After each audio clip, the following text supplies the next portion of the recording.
Dans les projets idéaux, on suit une route pavée de succès, où la réussite est certaine. Oh, quelques embûches, certes, mais la récompense est au bout du chemin. Dans les vrais projets, ceux de la vraie vie, une question lancinante tout d'abord, puis revenant chaque fois un peu plus jusqu'à te hurler dans les oreilles. Dois-je continuer ou dois-je abandonner ?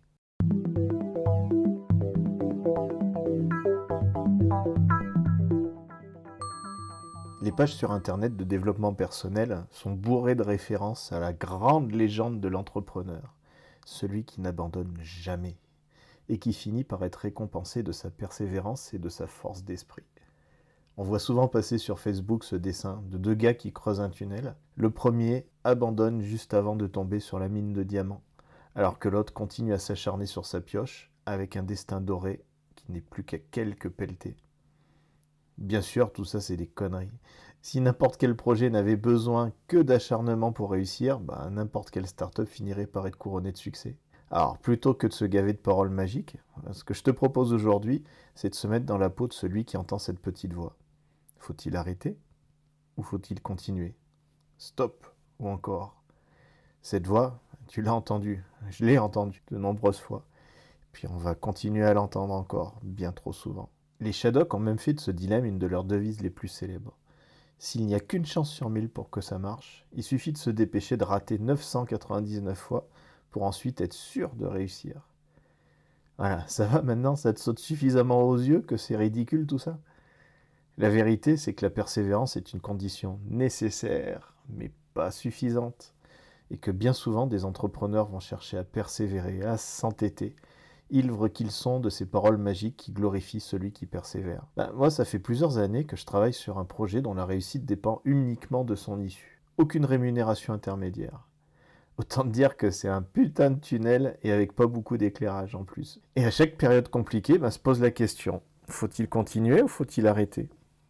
Continuer, c'est augmenter encore un peu la somme du temps investi, jusqu'à preuve du contraire, en pure perte. Mais c'est aussi remettre une pièce dans la machine et se donner une chance de plus que ça marche. Arrêter, c'est admettre qu'on s'est planté et qu'on a eu tort d'investir tout ce temps. Tu connais peut-être la fable de la grenouille et de la casserole d'eau tiède. Si on balance une grenouille dans une casserole d'eau bouillante, elle va tout de suite sauter pour s'échapper du danger.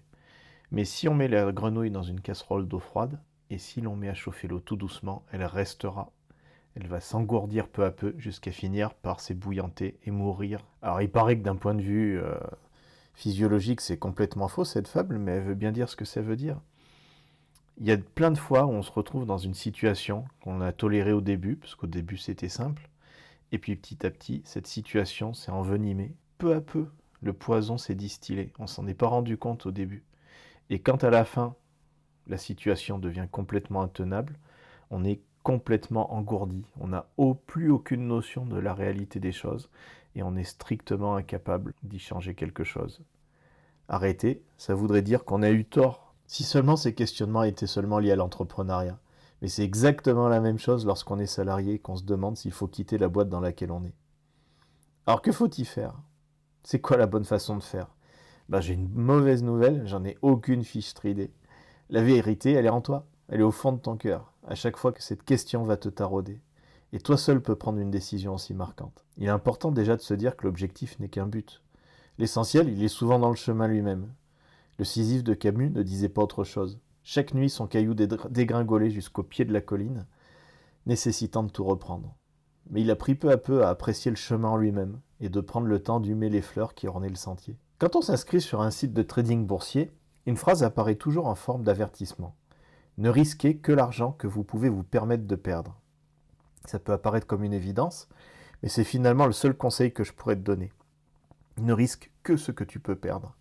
Donne tout ce que tu peux, bien sûr, mets-y tout ton cœur, mais ne te mets pas en danger. Un de mes amis a fini au bout d'une corde à trop jouer avec ça, et je peux te garantir que ça en vaut pas la peine. Je laisserai pour conclure la parole à Q. Tu sais, cet acolyte de James Bond, qui a toujours plein de gadgets, mais aussi la sagesse de l'ancien qui a tout vu passer. La tirade qu'on lui a accordée lors de sa dernière apparence, dans The World is Not Enough, constitue 2 des meilleurs conseils qu'on puisse donner à un entrepreneur. Pas seulement un entrepreneur d'entreprise, mais quiconque qui cherche à entreprendre sa propre vie. Now pay attention, 007. I've always tried to teach you two things. First, never let them see you bleed. And the second? Always have an escape plan. Ne leur laisse jamais voir que tu saignes. Et toujours un plan pour t'échapper. À bientôt.